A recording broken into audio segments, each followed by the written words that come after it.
Hi, I'm Joshua Hayward, and thanks for joining me. Welcome to Life Readings, this week in the Stars and Cards.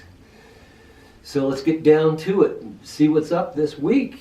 But we have to preface it because last week was pretty intense, and towards the end of the week we had Pluto stationed to go retrograde, and that was a really big, intense vortex that opened up. And on the same day, the full moon happened in Scorpio, and Pluto is a Scorpio kind of thing. So that's a lot of, it's like the gates of hell sort of opening up, so we can maybe go through there and find our way to heaven.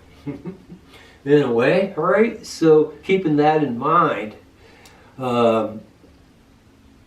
this week, as the sun continues to move through Taurus, during this first week of May. On Sunday, the 2nd, we have a Moon-Pluto conjunction. And so that brings up it's what's called a lunation. The moon triggers some of that stuff. So I would look back at say last weekend and some of the stuff that happened during the week, of the ramifications, and just kind of look back just a little bit and see some of the issues that were raised. In other words, there was some really deep stuff probably in your life, certainly in my life, other people's lives, that kind of came up, and some of it was a little bit like, oh my God, this is, what do I do with this? Okay, and so this week, we want to kind of continue on with that and see if we can not only find out more about what our situations are, but who we are in those, and what do we want to do, and how do we express ourselves creatively.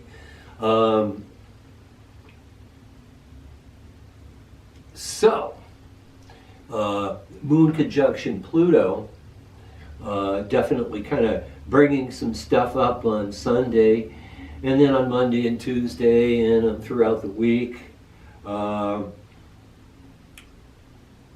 We have a really close connection with Venus and Mercury, and also the asteroid Lilith in the sign of Taurus, like right around in the 20s.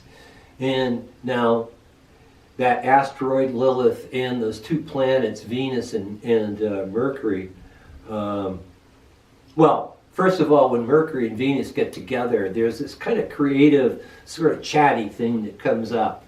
And when it's in Taurus, it's about love, and it's about creativity, and it's about what's real. And since Pluto and the full moon in Scorpio brought up some stuff, here we are with those planets conjoining. We can figure out, like, well, what do we know now that we might not have known before? Or how can we discover that this week? So that gives you some stuff to do. And now let's take it another step farther and see that those planets are Mercury, Venus, and Lilith are on a square to the planet Pluto in the sign of Aquarius. So that adds another texture to the whole thing. Okay, so Jupiter is the planet of the big picture, as it goes through Aquarius. It's trying to get us to see what we need to do to achieve some independence and interdependence and freedom and autonomy and things like that. So that's what this year is about. So there's going to be a lot of stuff about equality and gender equality and sexual identity and things like that. But all right, let's just to drop that out there, And so LGBTQ issues, really big equality issues, racial issues, things like that. Well, Jupiter's the big picture, but then Mercury is kind of how we see it individually, and Venus brings in the artistic and that love aspect. So these planets are on a square to Jupiter, so trying to put the small picture of what we really want to hold on to, what's really loving, and what's been coming up, so we can see something about this that we haven't seen before, in lieu of last week, bringing that in to this week, okay? And then, so what's the big picture and what's the plan? You'll see more in the news of government and stuff like that, talking about these type of issues from whatever level. But let's look at it from an inside-out perspective this week, and let's see who we are, and what we want to do. All right, so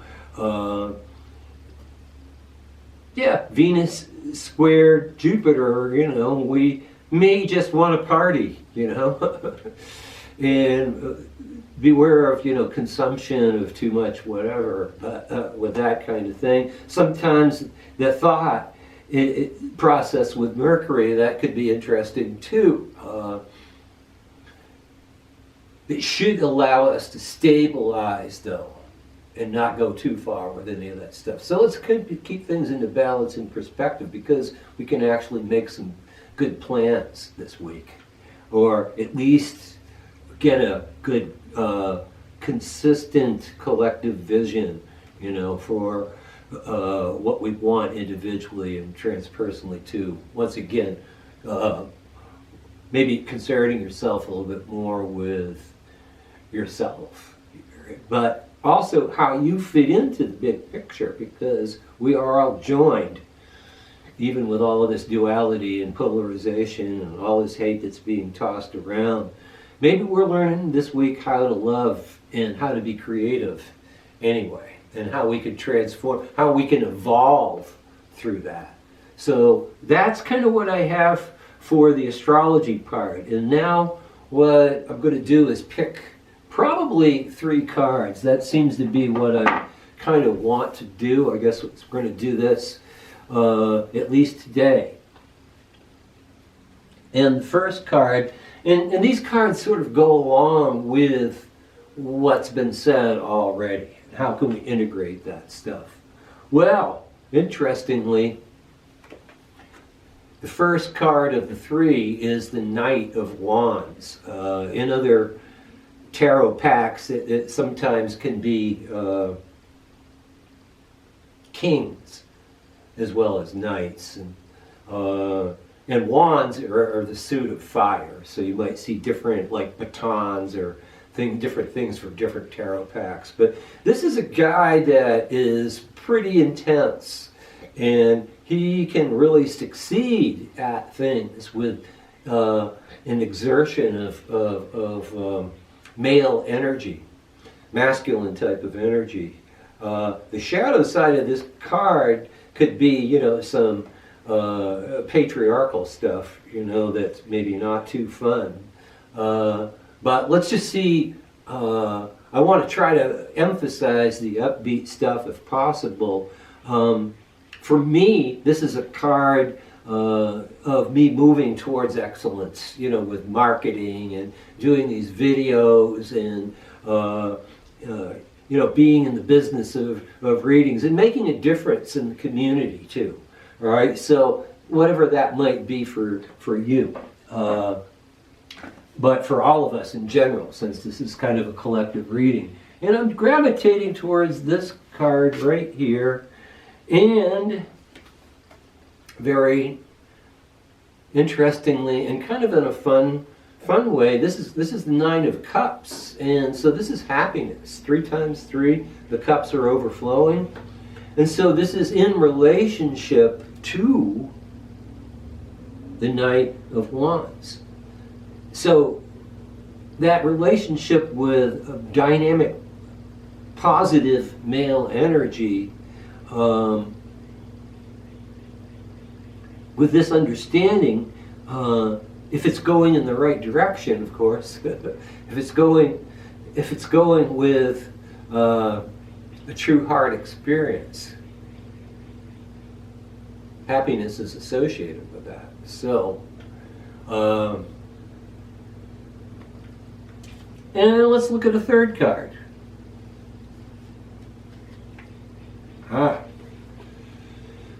Okay, now we're really talking here, because this is the Empress, and that's the doorway to love and to good things. It's a very high echelon type of card. And so this is a doorway that's opening up that we can move through. So there's a lot of positive, we can really gather that male energy of what we want to do and move out of lethargy.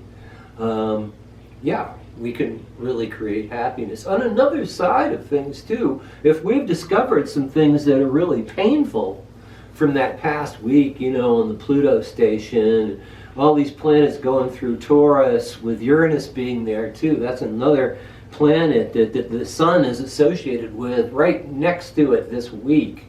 You know, passing right through there, the sun conjunct Uranus in the sign of Taurus. There's a lot of change in the status quo. So this is a time that if you're looking at the negative aspects of this Knight of Wands, and maybe there's some wounding that might have come up, or that you've recognized, or that we've all seen. I don't want to talk about so much of what's going on in the news. This is more about what's going on in our lives personally, and what we can do with that in this column, this weekly life readings series. It's more like what can we do in our lives, not how can we be overwhelmed by all the negativity in the world. There's plenty of that. But if there has been any abuse or any kind of negativity that you have been experiencing, that you thought life was a certain way and some stuff came up and you're trying to process that. So what might be changing then? All right, so that's how we need to look at that Empress. That this week is a time for we can heal and we can change and we can get our lives back on track. Happiness. And here's a clue that happiness does not come. In fact, I released a video about this from the Teachings series. And that happiness does not come from achievement of it doesn't come from outside in. It doesn't come from we did this and this makes us happy. When we find our connection with Source from within, and that might have something to do with what's going on outside, but it's not about the achievement itself. We get happiness from opening up that Christ consciousness, letting our heart open, and having the life that we really want to have, that's connected with Spirit. So I would say this week, forgiveness. If some things came up to trigger, they were actually blessed things, although it might not look like it. And so get to move on this week and to really open up the doors to a more blessed spirit experience that comes from inside out. And when we feel that love inside us, this week let us transfer it out in a positive way. Let us transfer that love. Let us awaken to love this week. And forgive ourselves and others and God and the world and whatever, and move on to some more positive things. So, thanks for joining me. Once again, this is Joshua Hayward, Breath of Life School in Yellow Springs, Ohio. Wishing you so much well, and have a fantastic week, and we'll see you next week at Life Readings, this week in the Stars and Cards.